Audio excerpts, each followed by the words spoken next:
Things get quite dark this week, but I'm here to argue that this is a good shift. This is a needed shift. We have a lot of big transits this week. One includes Mars ingressing into Scorpio, as well as the solar eclipse in Libra. As we enter eclipse season with everything on the South Node, this represents, endings and letting go of things and just cutting things off. And when you add that into Mars ingressing into Scorpio, where the anger and the frustration gets a lot more intense, but it gets a lot more well-placed and better to work with. I think things will get dark, but I think we need that right now. So let's go ahead and talk about it. So we start Monday off with, and I ended this last week with Venus ingressing into Virgo. Venus ingressed into Virgo very late Sunday night. And so technically that happened last week, but I do want to talk about it on Monday because, again, if Venus is all about love and beauty and connection, she just was in Leo for a long, long time, left shadow, then boom, immediately ingress into Virgo. This is her sign of fall. This is her sign where she feels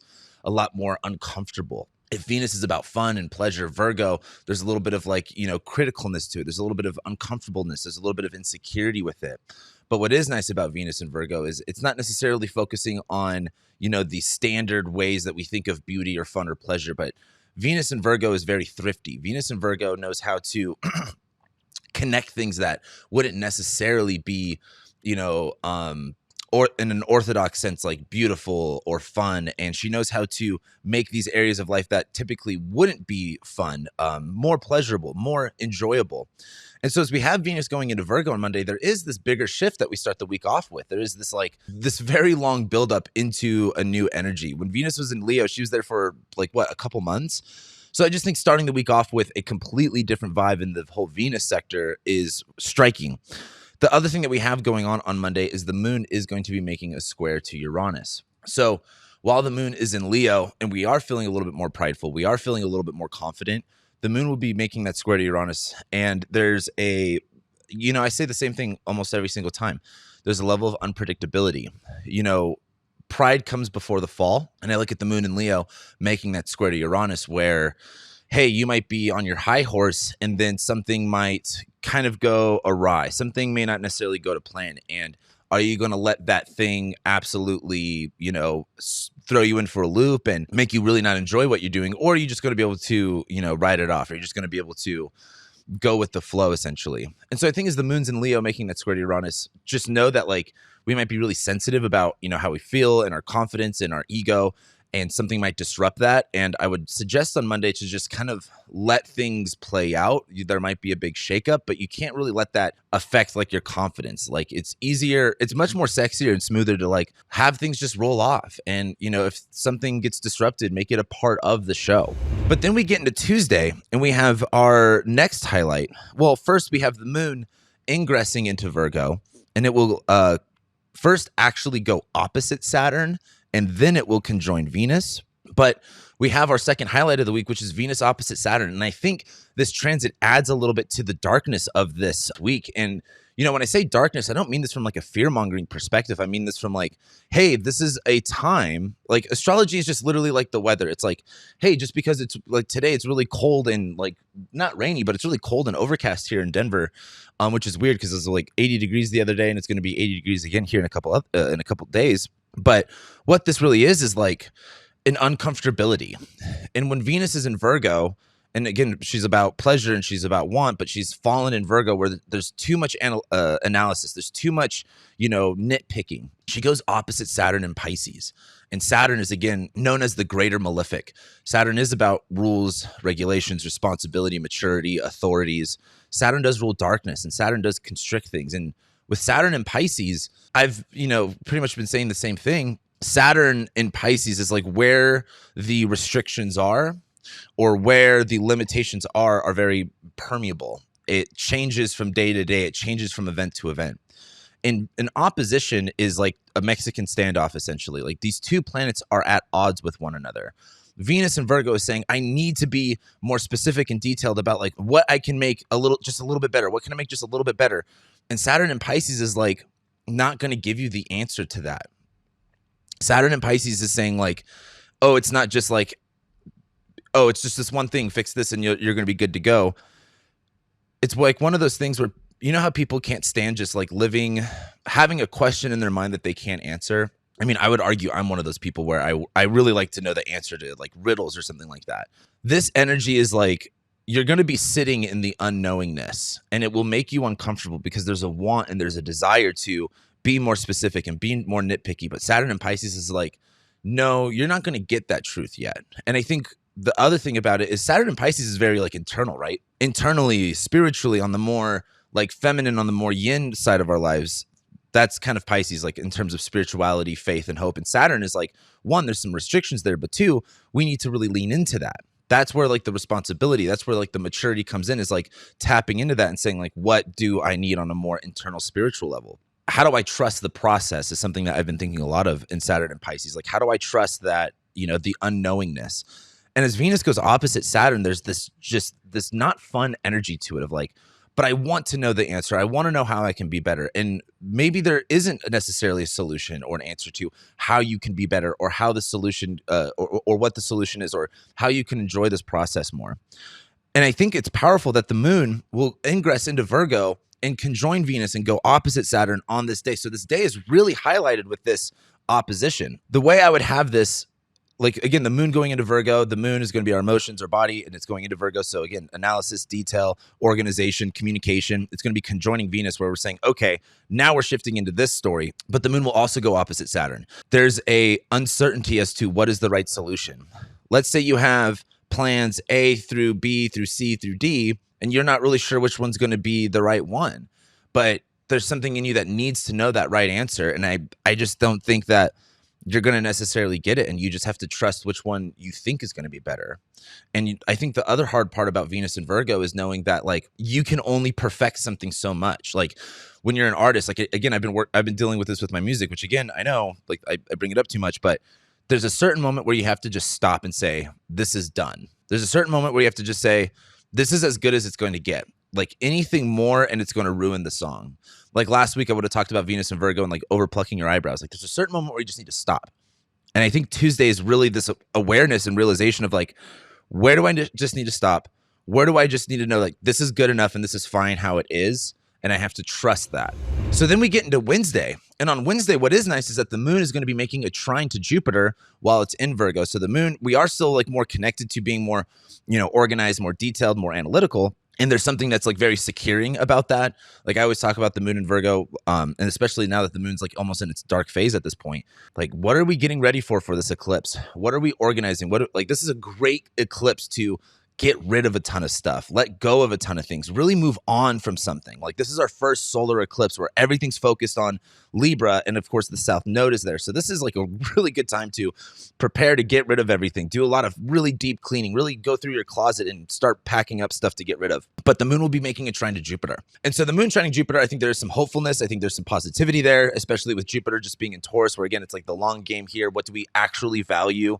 I think the moon in Virgo trining Jupiter is like, do I actually value this? If you take things one by one and Marie Kondo it, it's like, does this spark joy or does this not spark joy? But then Wednesday, we have Mars ingress into Scorpio. And this is what I was talking about with like the darkness of this week. I am personally really looking forward to Mars in Scorpio.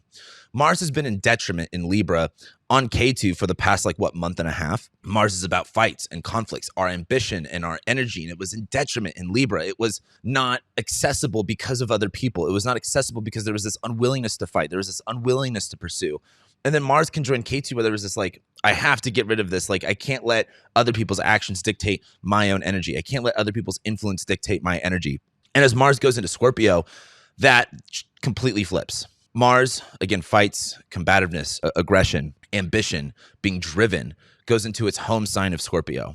The difference between Aries and Scorpio is, because Mars rules both, Aries is so much more of I always think of it like a battle soldier. They jump from the helicopter, they land, they go around, they shoot people, break through doors, all that stuff. Scorpio is like a sniper. If you know anything about snipers, it's like you find one spot that's very hidden and you sit there and you get your shot and you hold on to that shot until you're ready to pull the trigger. There's an extreme intensity to you only have one job. You only have to do one kill. There's only one thing that you have to do, but it requires all of your attention. It requires all of your focus. And it requires sitting in a hidden spot for a very, very long time until things are ready to go. That's how I look at Mars and Scorpio. There is a drive and an ambition that comes with us with Mars and Scorpio that is much more internalized. Like Aries is again more of the yang, Scorpio is more of the yin. There's an internal emotionality that drives us, and it can be a result of pain. It can be a result of spite. And those are good emotions to use when you have them available to you. And they may not be the best fuel to use forever, but if you have them available and they will help you get to where you need to go, then tap into that. And so I think Mars and Scorpio is like it just turns goth. It just turns emo. It just turns angry. It just turns like you're ready for vengeance. And I'm not going to sit here and tell you like, oh yeah, like I've said before, the 3 R's, which is resistance, resentment, and revenge. You don't want to fall into those traps. However, you can, transmutate certain negative emotions into positive emotions. And I look at the Mars and Scorpio as like any sort of pain, any sort of frustration. This is a time that you can transmute that into really powerful energy that can boost you into wherever you want to go. And I think Mars and Scorpio is, again, really driving the nail home. If Scorpio is about the underground and like the roots, it's like, let's get deep down where there's areas in our life that we internalize and maybe they don't come up all the way. Mars and Scorpio is like, we're really focused on those internal parts and we're tapping into whatever that is. That might be pain. It might be resentment. It might be, despair. And that becomes a tool to utilize into energy. And that's the difference of Mars and Scorpio versus like here in like a couple months. I think it's like in November, December, when Venus goes into Scorpio, that's a little bit different. Mars rules Scorpio. And so this is much more about tapping into that for the better. But it's kind of like one of the titles I was thinking about for this video was like villain origin story kind of gets shifted into place here on Wednesday. And what I like about Mars ingressing into Scorpio is this is right before the eclipse. Like if you want to take this eclipse really seriously, if you want to really use this eclipse on the South Node to get rid of shit and just kind of start over, I think Mars and Scorpio enables that in a very positive way starting on Wednesday. So then we get to Thursday. And on Thursday, the moon will be making a trine to Uranus, a trine to Pluto, and then it will ingress into Libra. So, I mean, the big thing on Thursday is, again, just the moon making aspects to the outer planets, but they are trines. The moon will make a trine to Uranus where there's some level of innovation and, doing things a little bit differently that allow an opportunity for breakthrough. And then the moon will make a trine to Pluto where there is like tapping in more into that power, tapping more into that control, tapping more into that, like the word transformation gets used a lot for Pluto. And I look at aspects from one planet to another planet as ways of unlocking certain characteristics of a planet, right?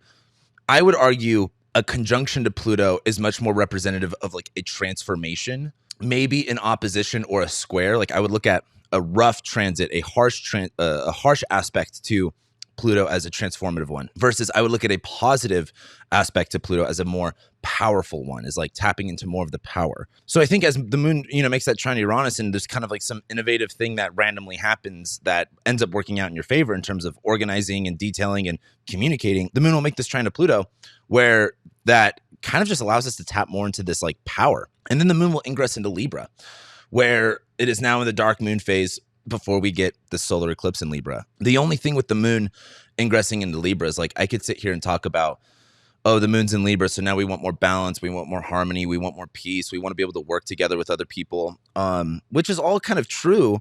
But the thing is, it's a little bit different now that this is like eclipse moment.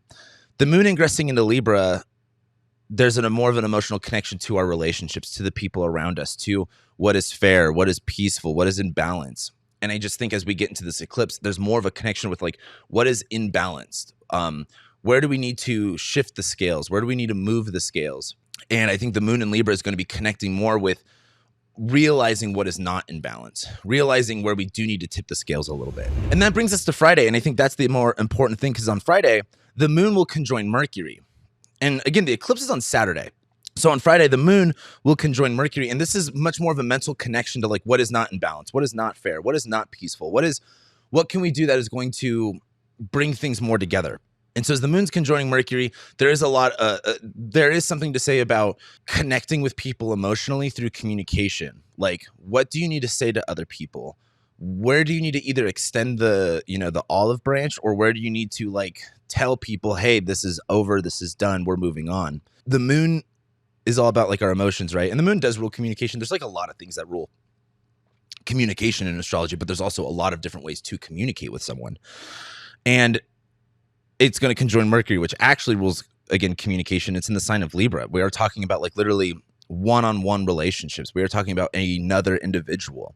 We are talking about, again, what is not in balance. And I just think the moon conjoining Mercury is getting that mental clarity and that emotional realization. It's like you might know on a more logical level like what is wrong in certain areas of your life, but it's when like something really punches you in the gut where you go, oh, that is really, really wrong. Like, for example, you might like know your house is dirty, but you're kind of like fine with it, but then like you have a guest come over randomly and then you go like, oh, my house is dirty. Like there's an emotional impact to that. That's kind of just what the moon conjoining Mercury is like that emotional impact and that emotional realization of like what is, again, not in balance, not fair, and what is going to be required to make things more balanced and fair. But then on Friday, Mars trines Saturn. I love this transit. Again, while this is a really big week with the eclipse and Venus going into Virgo and Mars going into Scorpio, the Mars trine Saturn is like the juicy stuff. All of the water signs are more yin related. They're more internalized, right? And Mars making a trine to Saturn on paper is like the workload, the ambition, the drive, the energy, the anger, the combativeness is in a harmonious state, is in a elevated state with the planet of responsibility, maturity, time, wisdom. And so this tells a story of whatever we're doing is for the long term. Whatever we're doing is in alignment with where in our lives we need to be more responsible and more mature right now. Whatever we're driven towards and whatever we have the energy for is in favor of the long-term goals and what we really need to be responsible over. And the way I look at this is, again, Saturn's in Pisces, connecting more and utilizing more of the internal part of ourselves, the internal faith, again, like Sagittarius is so much more of like, oh, like, you know, I have all this faith and this hope and everything's going to go good. But like Pisces is like, okay, but do you feel that way? Like connecting emotionally with that faith, connecting emotionally with God and reverberating it through your body. And Saturn is, for one, putting a cap there as like it is harder to access. But another way Saturn and Pisces could look is saying like this is the time you actually have to tap into that part of yourself. It's not like you should. It's like you must tap into this part of yourself. You must actually lean into that and use it and be mature with it and not just ignore it. Like it's a very time, like it's a very test, or I shouldn't say it's a very test. It is a test in how we apply that in our lives. And I look at Mars, again, in Scorpio, we're tapping into the roots. We're tapping into like the deeper, darker meaning of everything. And it's kind of like one of those things of, you know, when people ask me why I do what I do, like all of my life comes back down to death. Like it's like I refuse to not get X, Y, and Z done in my life before I die. I refuse to live a life in which I get to when I'm 80 years old and I'm unhappy with myself for not doing things that I wanted to do, and I let outside circumstances set me back. And I tap into that anger all of the time because like there's so many times where I just want to give up and just take the easy route, and because I have like my insecurities about my goals and my dreams. But I tap into that and I'm like, dude, I refuse to live a life in which I am upset and angry because I didn't listen to myself, because I didn't tap into the things that I wanted to do, because I chose a life of fear. Fear is all around us. Like you have two choices of fear. You can either be afraid of doing what you want to do and so stay what's safe, or you can know fear, know as in K-N-O-W, you can know fear and do it anyway. And I would rather look fear in the face and do that thing. And hey, maybe I fail, but at least I wasn't afraid to, you know, I'd rather live with the knowingness that I tried to do something and I failed than not trying at all and not knowing if I could have been successful with it or not. And that's how I look at the Scorpio energy. It's like, you got to get down to like the death part of it. Like what really fucking matters in your life. And I think as Mars is tapped into that, it's like, hey, you know, let's say you got a diagnosis and a doctor gave you 2 weeks to live. It's like, okay, what do you really need to take care of right now? Like that would fuel you to say like, hey, maybe you need to reach out to those people. Maybe you need to, you know, have that conversation. Maybe you need to like do whatever it takes to go have an experience that you've been wanting to have, that you've been wanting to experience. That's the Mars and Scorpio stuff. And as Mars trines Saturn, there's a connection there of like saying, This isn't about the external. This is about the internal. This is about saying like, this is for me, and I have a specific emotionally fueled motivation that is much more deep seated, that is much more internalized and not externalized. And so I think Mars trine Saturn is very powerful as we get ready for the eclipse on Saturday. And so then we get to Saturday and we get our solar eclipse in Libra. It's an annular eclipse. My only, people have been asking me about this. Someone on my Patreon mentioned about how this eclipse and the next solar eclipse in April both go over the border of Texas. So I just think the whole immigration crisis and the border stuff is like something that just pay attention to that. I'm curious about how that's going to end up playing out. But the solar eclipse in Libra is an eclipse. Eclipses are one of two things. For one, this brings us into eclipse season, and the next 2 weeks are very chaotic and energetic, and things just make major, left turns and major right turns. Eclipses are either major beginnings or major endings, big doors opening or big doors closing. I would argue an eclipse on the South Node is a door closing. This is a leaving something behind, and that's not always a bad thing. I look at this as it's time to tip the scales. I look at this as a time to reevaluate what is on the scales, especially as Jupiter's in Taurus, right? If Jupiter's in Taurus and we're really looking at what do we value? What do I believe about value? Now we're looking at Libra and it's like, okay, well, when you put that into perspective with other things, what do you value? And this is a big shutoff. This is a saying we're moving on from this. This is a no more thing. And that's fine. It doesn't have to be bad, guys. Astrology does not have to be bad. When you watch a movie and there's a very intense or emotional climatic part, why does it have to be bad? I get so frustrated when people are like, oh, this is bad astrology, this is good astrology. It's like, no, nothing's bad. That's your story that you're making up about it. People can use really bad astrology and really bad events in their life for really, really, really, really good things. That's all about you. So my challenge for you is not looking at this as bad, but looking at this as necessary. Looking at this as it's a time to move on from this and that there's another opportunity somewhere else. But before you can move on to the next thing, you have to get rid of the past thing. And then on Saturday after the eclipse, the moon conjoins the South Node. So there's this whole just energy about Saturday of just releasing, letting go, feeling tired, feeling drained. It will be emotional. Give yourself space here. You don't have to just take it with an extreme and as if nothing happened. You are more than allowed to have space for it. But an eclipse is a major ending. This is a major moving on from something. And of course, look at what house Libra rules in your chart. That's what's moving on. That's where you're moving on from stuff. And so then we get to Sunday. And then on Sunday, the moon will ingress into Scorpio. It will then trine Saturn. It will then conjoin Mars and sextile Venus. I actually like this moon in Scorpio transit. The reason being is typically I don't like the moon in Scorpio because it's emotional and feeling insecure and feeling fearful. But this is, again, it's after a major event, you need to use those emotions for something. It's you can't just be a baby and sit there and be like, oh, woe is me. Why did this happen to me? Why am I just a victim? It's for me in my life, whenever I get an event that emotionally impacts me, I always say, I never want to feel this way again. I hate feeling this way. And I tap into the hate of that feeling and saying this bothers me so much that I have to do something about it. And Sunday is that day of saying, I hate this, I don't like this, and I need to do something about it so I never feel this way again. I think that is the correct way to go about this type of energy. Otherwise, it will be really easy to sit in your bullshit. And so the moon goes into Scorpio, and that just sitting in our gunk, being more connected with our shit and just not feeling good is there. But the moon will make a trine to Saturn where it's hey, we are now we are a lot more reflective of the internal part of our lives, the more emotional side of our lives that stays inside and not externalized. There's a connection with they're saying I need to feel this. I need to feel this out. I can't just avoid it. And you shouldn't avoid it. You should sit in it. But then the moon will conjoin Mars where one of two things happen. One, the moon conjoining Mars is for one, emotional lashing out. I would really be aware of just not lashing out on people just because you've got something going on in your life. It's when people lash out on you that are super random, it's okay, it's not my fault your dad hated you, or your dad abandoned you as a kid. You don't need to lash out on me. That's something that can happen on Sunday. But the other part of it is just using that motion as a fuel.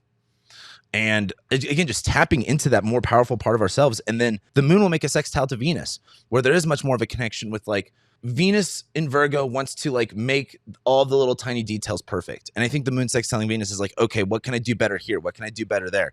Can I adjust this in a way that's going to make it better? And Venus doesn't really have too many more harsh aspects after that opposition with Saturn. It's like we start the week off really rough, but then Venus is kind of just hanging out in Virgo. So I think the moon in Scorpio sextiling Venus is like allowing us to like, for example, you know, let's say you feel like you look ugly. It's like, well, maybe it's not about how much makeup you put on or your hair, but maybe it's about your posture. Maybe it's about your attitude. And maybe it's about, you know, the way that you see yourself and how like you project that onto other people. Like the moon in Scorpio sextiling Venus and Virgo is like, well, let's look at the root cause and not just the symptoms of your ugliness. Like, is it because like you have this hate around the world and you have this, you know, vengeance against people? And like and I know that might get confusing with like what I just talked about, but it's different when you hold on to energy versus what's cool about the Scorpio stuff is like you can have all this pain and this resentment, but if you just hold on to it, it's going to kill you. Or you can transmutate that into action, into actionable things, whether that's working out, whether that's, you know, getting a tattoo, whether that's, you know, whatever that looks like, but you just have to get it out of you. That's what that's what I'm talking about with the Scorpio stuff. It's like, yes, tap into that emotion, that emotionality, that anger, that resentment, but you need to move it somehow. You can't just hold on to it. And that's this week. We get to next week. The sun is going to conjoin the south node. Mercury is going to conjoin the south node. A lot of tapping into like just weird stuff. And we're in between eclipses during this time. There's a Mercury Cazimi, like pretty much on the south node too.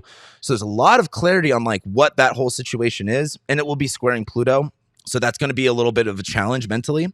Then Mercury ingresses into Scorpio where our minds are much more connected to, again, like it's one thing when our anger and our frustration, our energy is connected to it, but now our minds are focused on that area.